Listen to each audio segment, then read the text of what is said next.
Senhor presidente, quero saudá-lo inicialmente, mais uma vez grata pela oportunidade que me confere de estar nessa tribuna para fazer tecer um raciocínio, um comentário.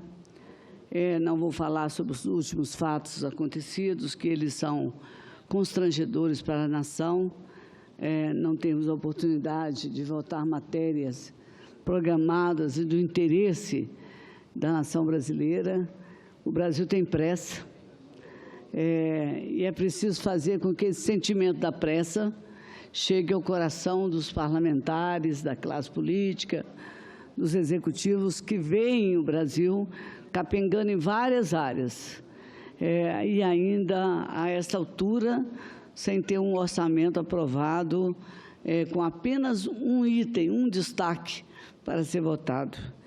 Eu sei que o processo eleitoral está aí, eu sei da importância de estarmos presentes, eu, o senhor, a senadora Maria Amélia, o senador Garibaldi, todos que aqui estão no processo eleitoral.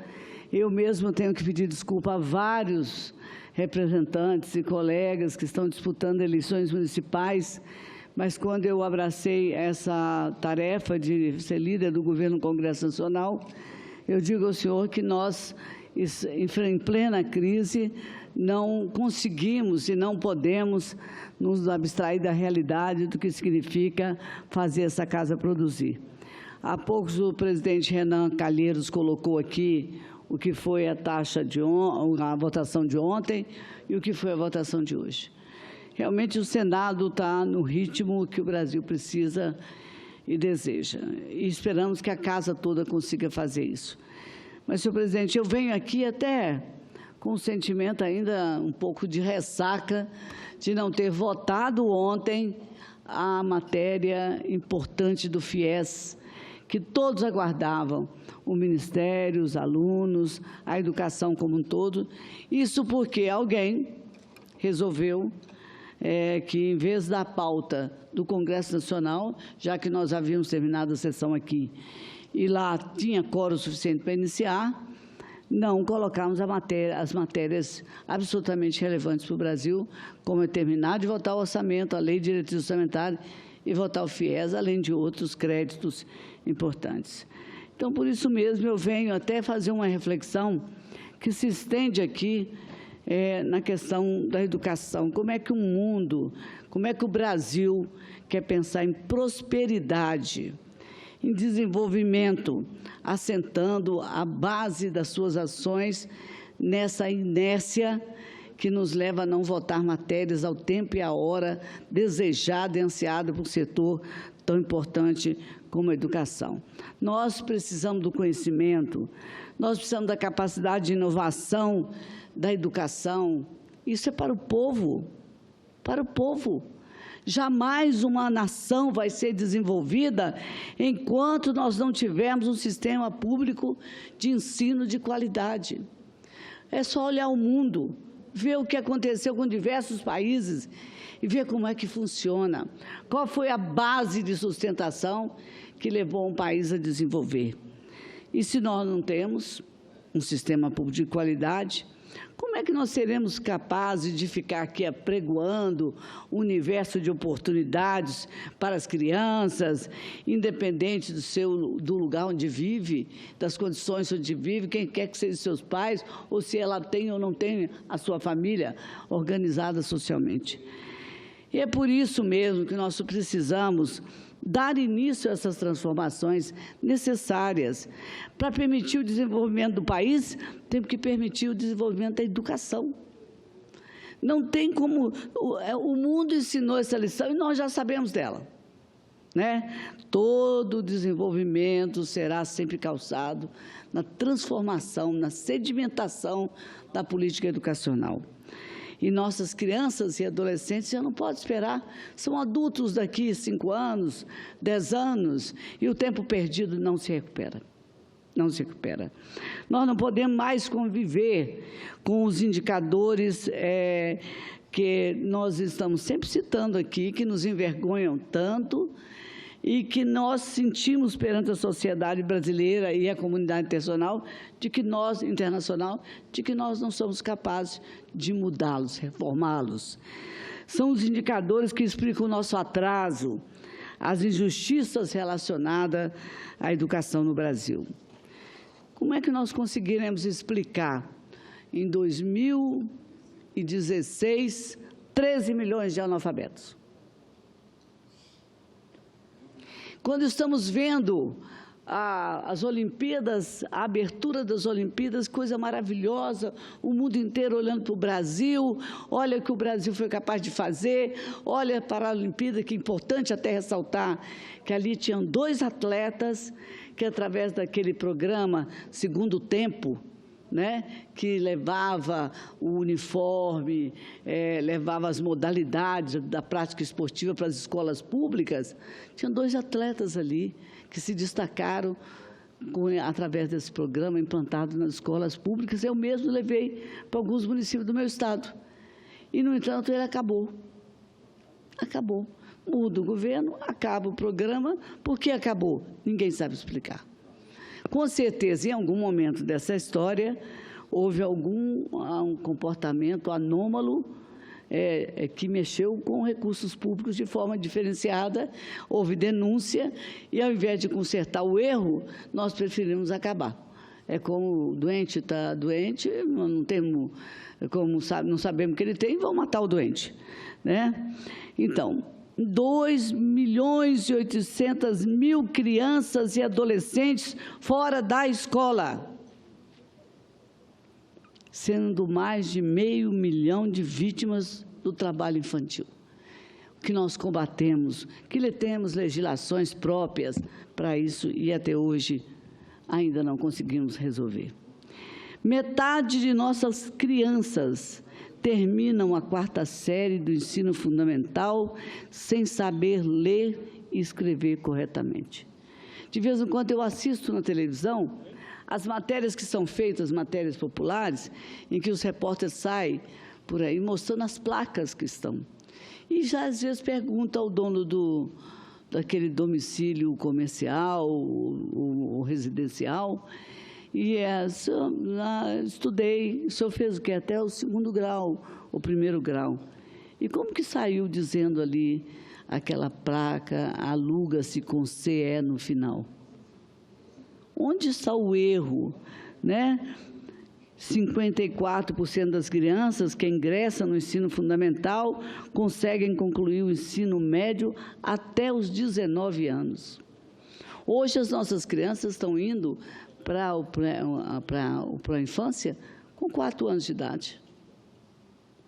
Sem contar que tem o jardim, e que lá familiariza a criança com as letras, com os números. Nós falamos isso, repetimos, e eu digo assim, presidente Germano Ferrer, sentada naquele banco da Constituição, escrevendo a Carta Magna do meu país, nós tratamos de tudo isso. Resolvemos, melhoramos infimamente pelo tanto de tempo que já se passou desde essa Carta Magna.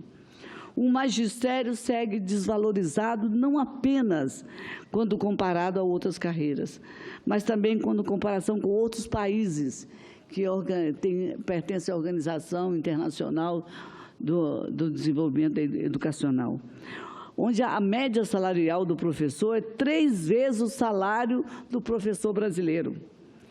A carreira do magistério, hoje, presidente, não é capaz de atrair nossos melhores talentos para dela participar. Os últimos resultados do IDEB, e eu vou citar mais um projeto que acabou no governo, que foi Xadrez nas Escolas, que eu levei para Santa Maria de Jetibá e levei para alguns outros municípios. E o IDEB de Santa Maria teve uma evolução fantástica. E nós tivemos reprovação em matemática lá embaixo. Então, por que acabou? Eu cheguei num ginásio, presidente, e vi um ginásio com 1000 crianças, inclusive muitas meninas, E eu me senti emocionada jogando xadrez. E aquele xadrez jogando ela com outras meninas, as meninas com os meninos, numa competição que aguçava a inteligência, a informação, a capacidade de raciocínio, a ligeireza na soma dos números e a melhor convivência com a matemática, que sempre foi um grande desafio, principalmente na escola pública. E aí nós estamos falando do IDEB, que mostra a estagnação na educação básica, em baixíssimas notas, 5,5, 4,5, nos 2 níveis do ensino fundamental e a vergonhosa nota 3,7 do ensino médio. Nós chegamos ao ponto de ter estados, presidente, que propunham que não houvesse reprovação. O aluno não podia ser reprovado. Então, aquilo que é comum acontecer, de haver um medidor, né, uma medida certa de quanto de aprendizado você teve em relação a todas as matérias, não, propunha que não houvesse reprovação. Não vamos reprovar ninguém, vamos passar todo mundo, entendeu? Eu me lembro que, na minha época, professor, presidente, nós tínhamos que fazer o exame de admissão. O que era? Você passava pelo primário, né? E no primário, depois você tinha que ir para o ginasial, que hoje é o 1º grau, você tinha que fazer uma prova de admissão. Se você não tinha nota suficiente, você voltava para fazer aquelas matérias, portanto, tinha que ter aprovação, sim.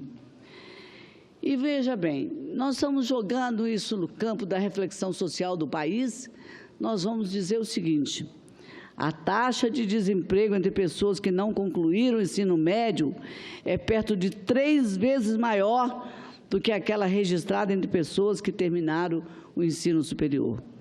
Esse levantamento foi feito por essa organização que citei. Levantamento feito em 44 países, incluindo o Brasil. Além disso, quanto mais baixo o nível educacional de jovens, menor será o acesso a empregos de qualidade e de alta produtividade. Senhor presidente, a baixa escolaridade leva, sem sombra de dúvida, a fraca inserção no mercado de trabalho, que, por sua vez, resulta em diminuição de renda das famílias e no aumento da desigualdade social, e que traz prejuízo, inclusive, para o rendimento escolar dos seus filhos. Assim, a gente vai completando o círculo vicioso que perpetua a pobreza entre gerações. E o Brasil fala em crescimento, desenvolvimento e não olha essa, vamos dizer, essa famigerada questão educacional que precisa ter atitudes extremas do governo. Não é só pensar quanto nós teremos para gastar na educação, é pensar qual educação. Como construir a educação de qualidade? Como fazer que os professores possam ter a capacidade de se desenvolver? Como atrair pessoas que estão dentro da escola, aí escolhendo as suas profissões, para que eles tenham vontade de ser professores, de participar do magistério. Então, o que temos feito para mudar essa realidade é muito pouco. Todos os anos eu vejo isso, há 30 anos estou nessa casa. Todos os anos eu vejo que se discute o orçamento da educação. E cada vez menos recursos para a educação, mas também menos esforço para a educação de qualidade. Nós podíamos inverter essa lógica vigente, onde primeiro se verifica se tem o dinheiro para gastar, né? Se tem recurso financeiro, e depois o que nós podemos fazer. O que nós podemos fazer, nós já participamos de inúmeros seminários, comissões especiais. Temos comissão nas 2 casas. A questão fundamental é a pergunta que tem que ser feita ao Congresso Nacional. Qual é a educação que precisamos ter para que o Brasil alcance um outro patamar de desenvolvimento? Essa ideia de agir só quando se tem recurso virou moda no Brasil. Pensar que os problemas da educação só serão resolvidos se tiver muito mais dinheiro para gastar. E nessa linha, a principal bandeira da UNE e de alguns parlamentares e é uma bandeira que nós sustentamos aqui, partiu do movimento que fizemos na Câmara, é que nós tenhamos 10% do PIB para a educação. Nós teremos 10% hoje. E amanhã, se nós não voltarmos para a questão de estruturar uma educação adequada, não tivermos a visão de que educação é essa para o povo brasileiro, sem transportar modelo de qualquer lugar, mas sim nível de aproveitamento, tenho certeza que nós teremos que falar em 15%, 20%, 30%.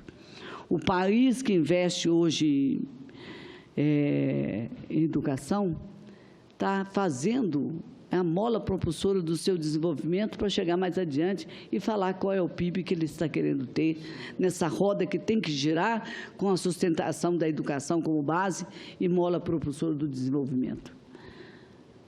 Senadora Rose, senadora Ana Amélia, eu quero cumprimentá-la pelo pronunciamento, especialmente pela preocupação expressa em relação à necessidade de termos votado ontem ou hoje no Congresso Nacional, porque um PLN precisa ser apreciado pelas duas casas.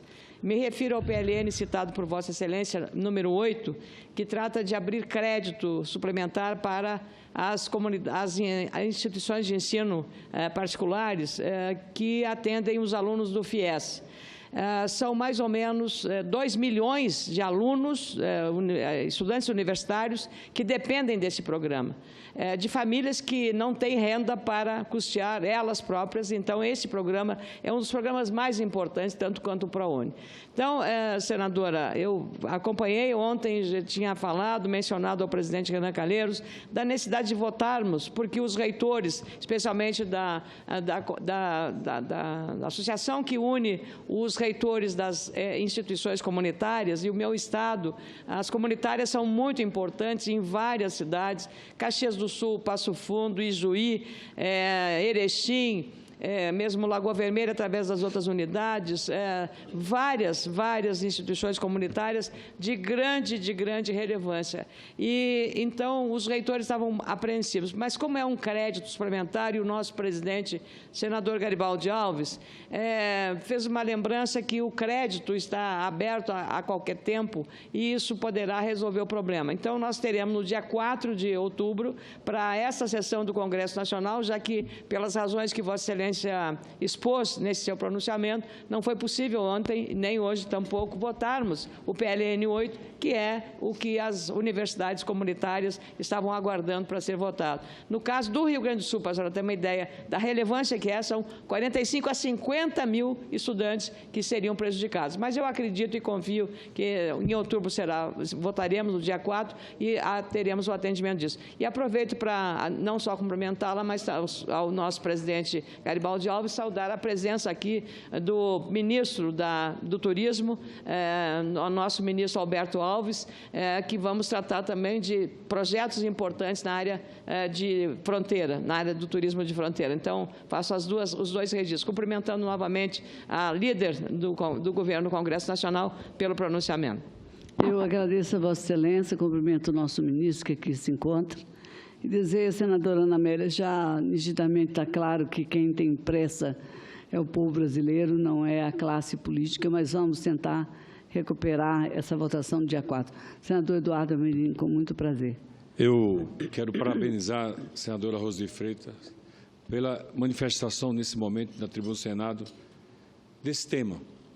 Ainda semana passada recebi diversos estudantes do meu estado, o estado de Sergipe, do curso de medicina especificamente, que perderam o FIES. Um curso tão difícil e tão caro, famílias que não podem pagar, que tinham esse programa. Recorremos ao Ministério da Educação, estamos tentando buscar uma solução, mas a senhora imagine o desespero, não só dos estudantes, mas dos pais, das famílias, dos amigos, alguém que está no meio do curso, e que, a partir dali, então, chega o governo e diz, olha, agora não tem mais financiamento, não. Agora não vai ter mais como bancar o seu curso de medicina.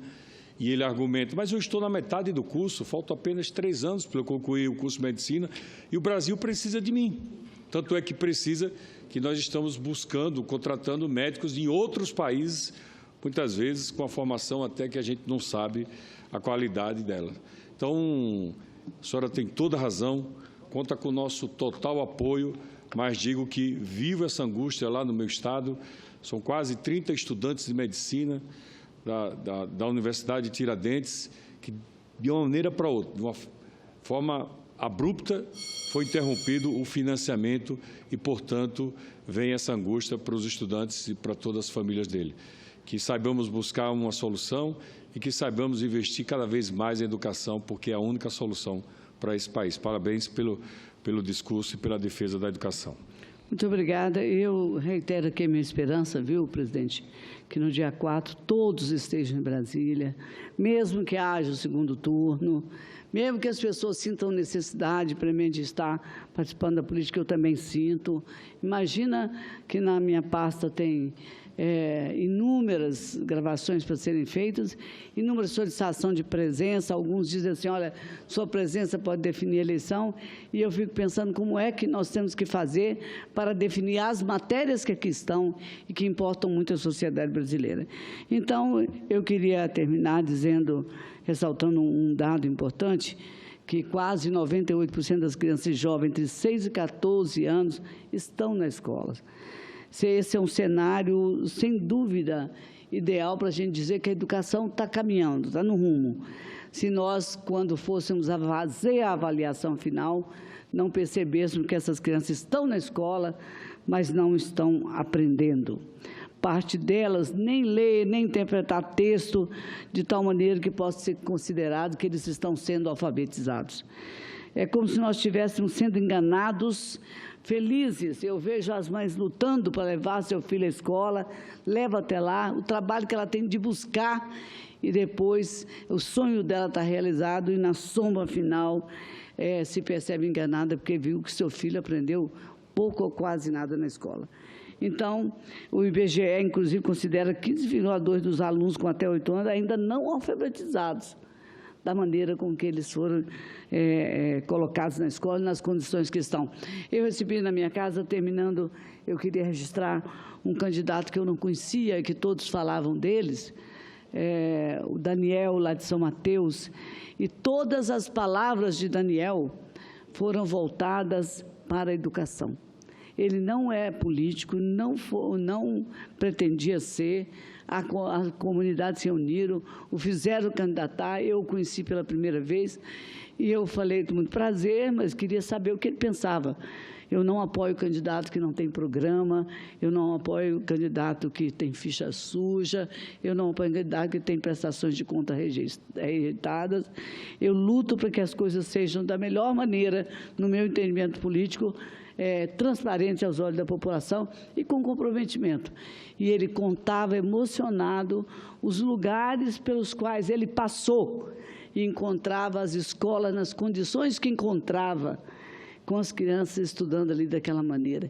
E me pareceu, e eu não fiz muitas perguntas mais, que ele tinha o olhar voltado que para desenvolver a sua realidade tinha que cuidar de um município que não tem água, mas do município que não tem condições de oferecer educação. Então, eu queria dizer aqui, presidente, encerrando, que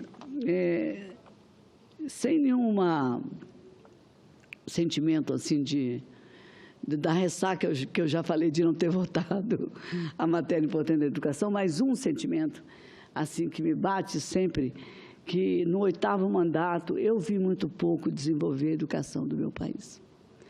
Nós perdemos lá atrás muitas oportunidades de fazer mais.